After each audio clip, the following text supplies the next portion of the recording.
Welcome to the Daily Senior Safety Advice Podcast, where we share simple, practical ways to stay safe, independent, and confident at home. I'm Esther Kane, a retired occupational therapist, a certified aging in place specialist, and a dementia care specialist. Before we start, I want to share my new books with you. The Stoic Caregiver, a 3 volume set written for family caregivers. You'll find them on Amazon and at thestoiccaregiver.com. And anytime you'd like more help, visit seniorsafetyadvice.com. Today's episode is titled The Best Smart Home Devices That Help Seniors Stay Independent Longer. Start with just one. So let's go ahead and get into it. I want to talk today about smart home devices.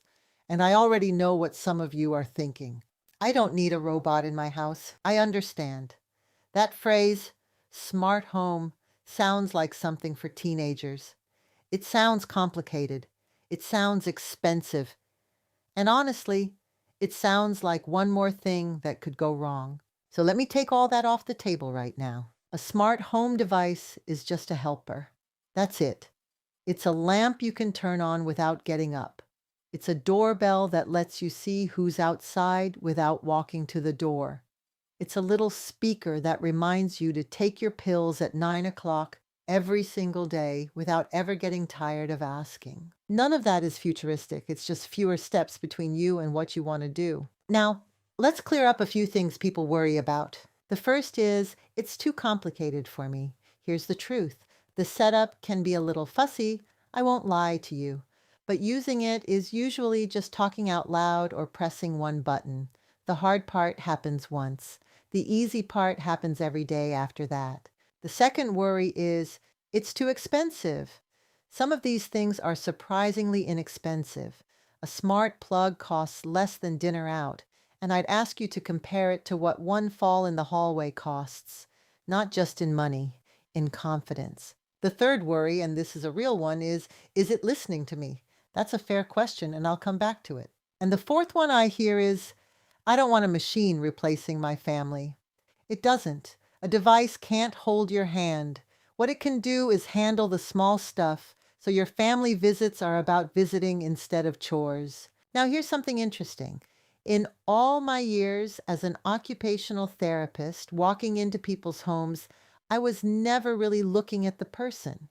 I was looking at the gap between what someone wanted to do and what the house was making hard.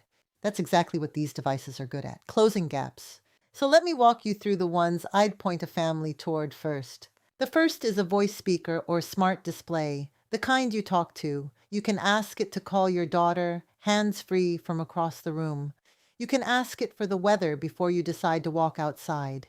You can set reminders for medications, appointments, and even the laundry. If your hands hurt or your eyes aren't what they were, being able to just ask changes your whole day. And in an emergency, being able to say, call my son from the floor is worth a great deal. The second is a smart plug. This is my favorite little device, and it costs almost nothing. You plug your lamp into it, and now that lamp turns on with your voice or on a schedule or from a small remote by your bed. No more reaching behind the nightstand. No more walking into a dark room.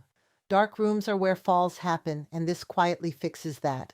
That leads to the third one, lighting, motion-activated night lights along the path from the bed to the bathroom. That 2 in the morning walk is one of the most dangerous trips in the whole house.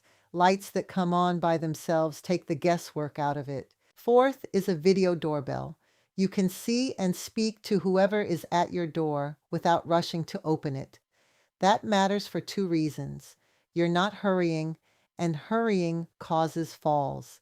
And you're not opening the door to someone you don't know, which is real protection against scams. Fifth is a medication reminder or automatic pill dispenser. Some beep, some light up, some only open the right compartment at the right time. If pills are getting confusing, this takes the pressure off everyone. Sixth, a smart thermostat.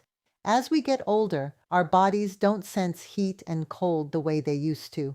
A thermostat that holds a steady temperature and that a family member can check from a distance prevents some very serious problems. And seventh, a medical alert device with automatic fall detection.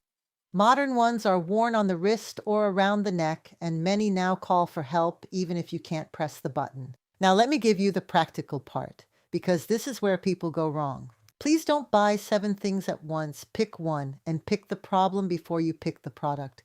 What's the most frustrating moment of your day? Start there. And this is important. Before anything comes into the house, answer this question: who sets it up and who fixes it when it stops working? Because it will hiccup someday. If the answer is nobody, don't buy it. The best device in the world is useless if it sits in a box. Another thing I've noticed over the years is that people do best when we keep the old way working too. Don't remove the light switch. Don't throw away the pill organizer the first week. Let the new thing prove itself while the familiar thing is still there. Confidence comes from having a backup. Now, back to privacy, because I promised. You're in charge here. Cameras belong at the front door, not in bathrooms, not in bedrooms. Most speakers have a mute button, and it's perfectly fine to use it. And the person who lives in the home is the one who decides what goes in it. Family can suggest. Family shouldn't install. One more reflection, and then I'll let you go. Independence has never meant doing everything by yourself. Not for any of us. Independence means staying in charge of your own life. If a small speaker on the counter means you keep living in the home you love for another 3 years, then that speaker isn't a sign of decline. It's a tool, same as reading glasses, same as a good pair of shoes. So here's what I'd like you to try this week. Think of one thing in your day that's harder than it needs to be, just one. Then ask someone you trust if there's a simple device that could take that one thing off your plate. Start small, you can always add more later. You're allowed to make life easier on yourself. That's not giving up, that's being smart. Thank you so much for being here with me today. It means a great deal. For more tips and resources, please visit seniorsafetyadvice.com. And if you're looking for a professional near you, aginginplacedirectory.com can help you find an aging in place specialist. If you'd like more support on this caregiving road, my books, The Stoic Caregiver, are on Amazon and at thestoiccaregiver.com. Please subscribe here or on our YouTube channel. Take good care of yourself.